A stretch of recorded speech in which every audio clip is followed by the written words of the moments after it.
ये richer series का second part है। जिन लोगों ने अभी तक पहला पार्ट नहीं देखा है सो प्लीज जाके पहले पहला पार्ट देखिए, तभी आपको ये मिस्ट्री समझ में आएगी। सेकंड एपिसोड में हम देखते हैं कि ऑस्कर गाड़ी को पुलिस स्टेशन ले जाता है, फिर नीचे उतरकर रिचर शहर की तरफ चल पड़ता है। फिर ऑस्कर रॉस्को को रिचर को रोकने के लिए कहता है, वरना ये पूरे शहर को तबाह कर देगा। फिर रॉस्को अपनी गाड़ी से उसका पीछा करती है। फिर अचानक से रिचर उसकी आंखों से ओझल हो जाता है, लेकिन तभी वो अचानक से उसकी गाड़ी के सामने आ जाता है और कहता है कि मेरी तहकीकात में बाधा मत डालो। रॉस्को कहती है कि जिसको तुम ढूंढना चाहते हो हम भी उसी को ढूंढना चाहते हैं, इसलिए साथ मिलकर काम करते हैं, गाड़ी में बैठ जाओ। फिर वो दोनों पॉल के घर जाते हैं। घर पर पॉल नहीं था, उसकी वाइफ और 2 बेटियां थी। पॉल की वाइफ कहती है कि मुझे पॉल ने बताया था कि रिचर एक अच्छा आदमी है, उसने जेल में मेरी खूब हेल्प की। वो बताती है कि उसके हस्बैंड बैंक के काम संभालते हैं, लेकिन अभी तक वो घर नहीं आए हैं। फिर रिचर उसका वॉशरूम यूज़ करने के बहाने से पॉल के रूम में जाकर तलाशी लेता है।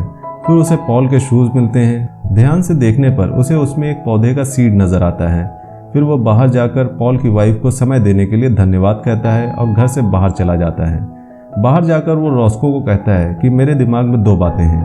पहली ये कि जेल में वो गुंडे मुझे मारना नहीं चाहते थे, वो पॉल को मारना चाहते थे, क्योंकि उनको ऑर्डर मिला होगा कि 2 नए लड़के आए हैं, उनमें से जिसने चश्मा लगा रखा है उसे मारना है, जबकि उस समय चश्मा मैंने लगा रखा था। और दूसरी बात यह कि एक बैंकर के शूज़ में किसी खेत में उगने वाले पौधे के बीच कैसे आए। फिर वो उस जगह जाते हैं जहां रिचर के भाई का कत्ल हुआ था। वो वहां पर इमेजिन करता है कि किस किस तरह से खूनी ने मेरे भाई के ऊपर वार किया होगा। रॉस्को कहती है कि मुझे अपने भाई के बारे में कुछ बताओ, वो क्या करता था, तुम्हारे साथ संबंध कैसे थे। रिचर उसे बताता है कि मेरा भाई होमलैंड सिक्योरिटी में था। रॉस्को कहती है कि होमलैंड में काफ़ी कुछ आता है, आतंकवाद, नशे, बंदूकें, सीमा पर अपराध। तुम्हारा भाई किस महकमे में था? लेकिन रिचर को नहीं पता था। फिर रिचर वहाँ से पैदल ही जाने लगता है। वो अपने लिए किराए पर एक रूम ले गया था। रॉस्को फिर से उसका पीछा करती है।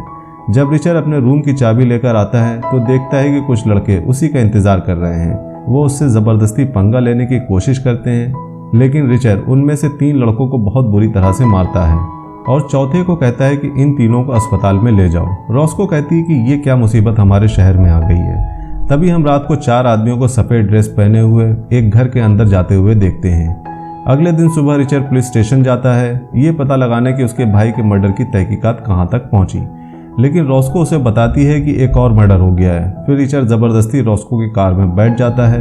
फिर वो दोनों उस जगह जाते हैं जहां मर्डर हुआ था। वहां ऑस्कर और पुलिस पहले से ही पहुंची हुई थी। ऑस्कर बताता है कि इस तरह का कत्ल मैंने आज से पहले कभी नहीं देखा। रिचर कहता है कि क्यों, कीलों से दीवार पर टांग दिया है क्या? फिर अंदर जाकर देखने पर पता चलता है कि उस बंदे को वाकई से कीलों से दीवार पर टांग दिया गया था और उसकी वाइफ को भी मार दिया गया था। बाहर आकर ऑस्कर पूछता है कि तुम्हें कैसे पता चला उसे कीलों से दीवार पर टांग दिया गया है। रिचर बताता है कि जेल में मुझे पॉल ने बताया था कि उसके मालिकों ने उसे इसी तरह की धमकी दी थी। फिर रॉस्को बताती है कि तुमने अभी अभी जिसकी लाश देखी है वो chief of police officer Morrison थे। फिर वो ऑस्कर को बताती है कि मेयर टील ने खुद को चीफ ऑफ पुलिस नियुक्त कर दिया है। रिचर कहता है कि ये हो सकता है कि मेयर ने उसकी पोस्ट हासिल करने के लिए उसे मरवा दिया हो। फिर ऑस्कर कहता है कि मुझे मेरे SBI वाले दोस्त को इसमें इन्वॉल्व करना होगा, लेकिन रिचर कहता है कि आपको किसी बाहरी व्यक्ति को इसमें इन्वॉल्व नहीं करना चाहिए। अगर मिलकर ही काम करना है तो हम तीनों करेंगे, वरना मैं अकेले ही उन सबको ढूंढकर मार दूंगा। तभी ऑस्कर के पास एक मैसेज आता है जिसमें लिखा था कि टील ने इमरजेंसी बैठक बुलाई है। फिर ऑस्कर मीटिंग में चला जाता है। रॉस्को और रिचर दोनों पॉल के घर जाते हैं। पॉल की वाइफ घबराई हुई बाहर आती है और कहती कि जब से मेरी शादी हुई है पहली बार ऐसा हुआ है कि पॉल रात को घर नहीं आया। फिर रॉस्को रिचर को कहती है कि मेरे पास गन है, मैं यहीं रुकती हूँ, उनकी जान को खतरा है, तुम ऑस्कर के पास जाओ क्योंकि उसकी जान को भी खतरा है।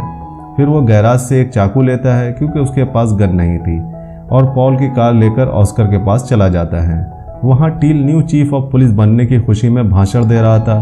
तभी एक आदमी उठकर कहता है कि 20 सालों से इस शहर में कोई कत्ल नहीं हुआ और अब एक लंबा चौड़ा आदमी हमारे शहर में आया है और एकदम से 4 कत्ल हो गए। फिर सभी चिल्लाते हैं कि उसको अरेस्ट करो। उनको ये नहीं पता था कि वो आदमी पीछे ही खड़ा है। तभी वहाँ पर मिस्टर क्लाइनर आते हैं और उन सभी को शांत करते हैं। वो बताते हैं कि उस लंबे चौड़े आदमी का नाम रिचर है और खुद उसके भाई का भी कत्ल हो गया है, इसलिए वो भी आपकी तरह ही कातिल के बारे में जानना चाहता है। किसी को भी उनसे डरने की ज़रूरत नहीं है। हमें चीफ डिटेक्टिव ऑस्कर और new chief of police mister Teal पर भरोसा रखना चाहिए। फिर मीटिंग खत्म होने के बाद ऑस्कर मिस्टर टील के पास जाता है और कहता है कि मैं कातिलों के पैटर्न को जानने की कोशिश कर रहा हूँ, लेकिन मिस्टर टील कहते हैं इनमें कोई पैटर्न नहीं है। ऑफिसर मॉरिसन ने अपनी ड्यूटी के दौरान हजारों अपराधियों को गिरफ्तार किया, उनमें से कोई रिहा हो गया होगा और अपनी दुश्मनी निकाल ली होगी। जाकर रिहा हुए कैदियों की लिस्ट पर ध्यान दो। फिर बाहर आकर ऑस्कर रिचर्ड को बताता है कि टील इस केस से मेरा ध्यान भटकाना चाहता है। फिर रिचर्ड कहता है कि मुझे क्लाइनर पर शक है, क्योंकि बिना काले धंधे किए इंसान इतना अमीर नहीं बन सकता। ऑस्कर पूछता है कि हमें क्या करना चाहिए। रिचर्ड कहता है कि हमें पहला काम ये करना चाहिए कि पॉल की फैमिली को गुंडों से प्रोटेक्ट किया जाए। फिर ऑस्कर कहता है कि अब तो मुझे मेरे दोस्त की हेल्प लेनी ही होगी। फिर ऑस्कर के जाने के बाद मिस्टर टील रिचर्ड के पास आते हैं और कहते हैं कि मुझे तुम्हारे भाई की मौत का बेहद अफसोस है, यकीन मानिए हम कातिलों को ढूंढ लेंगे। फिर रिचर्ड बार्बर के साथ वाले स्टोर से खुद के लिए एक फ़ोन लेने जाता है। बार्बर उसे बताता है कि 2 स्पेनिश लड़के मेरी शॉप पर आए थे और तुम्हारे बारे में पूछ रहे थे। वो तुम्हारे दोस्त तो नहीं लग रहे थे, उनसे बचकर रहना। फिर रिचर्ड पॉल के घर जाता है और वो पॉल की वाइफ को कहता है कि जल्दी से अपना सामान बांध लो। ऑस्कर का फ्रेंड ऑफिसर पिकार्ड आप लोगों को लेने आता ही होगा।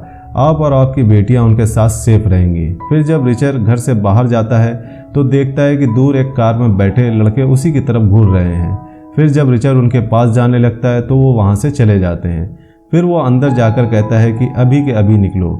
यहाँ से इतने में वहाँ पर ऑफिसर पिकार्ड आ जाते हैं। रिचर्ड उनकी आईडी चेक करता है और सभी को उनकी कार के अंदर बिठा देता है। ऑफिसर पिकार्ड कहते हैं कि ऑस्कर मेरे भाई जैसा है, उसने मुझे इनकी हिफाजत का काम दिया है, तो मैं अपने ऑफिस की छुट्टी लेकर भी इनकी हिफाजत करूँगा। फिर रिचर्ड स्पाइवी के पास जाने की बात करता है और रॉस्को को कहता है कि वो तुम्हें कुछ नहीं बताएगा। रिचर्ड कहता है कि बताएगा, बस पूछने का तरीका आना चाहिए। फिर वो स्पाइवी के पास कॉल करता है और कहता है कि मैं ऑफिसर ऑस्कर बोल रहा हूँ। कुछ दिन पहले तुम्हारी जेल में रिचर्ड नाम का एक कैदी आया था। उसके साथ जेल में अच्छा व्यवहार नहीं हुआ, इसलिए वो तुम पर केस करने वाला है। मुझे इसी रिगार्डिंग तुमसे बात करनी है। फिर स्पाइवी उसे एक बार में आने के लिए कहता है। फिर जब रिचर्ड स्पाइवी से मिलता है तो स्पाइवी कहता है कि मुझे तुम्हारे बोलने के अंदाज से समझ में आ गया था कि तुम अश्वेत ऑफिसर ऑस्कर नहीं हो। चलो मुझसे मिलने से पहले मेरे साथियों से मिल लो। फिर वहाँ पर वो 2 स्पेनिश लड़के आ जाते हैं। वो रिचर्ड को कार की डिग्गी में लेटने के लिए कहते हैं। रिचर्ड कहता है कि भूल जाओ, ये बहुत छोटी है। फिर वो उन दोनों पर टूट पड़ता है। वो स्पेनिश लड़के भी लड़ाई में कम नहीं थे, वो प्रोफेशनल ट्रेंड थे। तभी वहाँ पुलिस आ जाती है और वो तीनों वहाँ से भाग जाते हैं। फिर रिचर्ड पुलिस स्टेशन आ जाता है। वो ऑस्कर और रॉस्को को बताता है कि मैं स्पाइवी से पूछताछ नहीं कर पाया।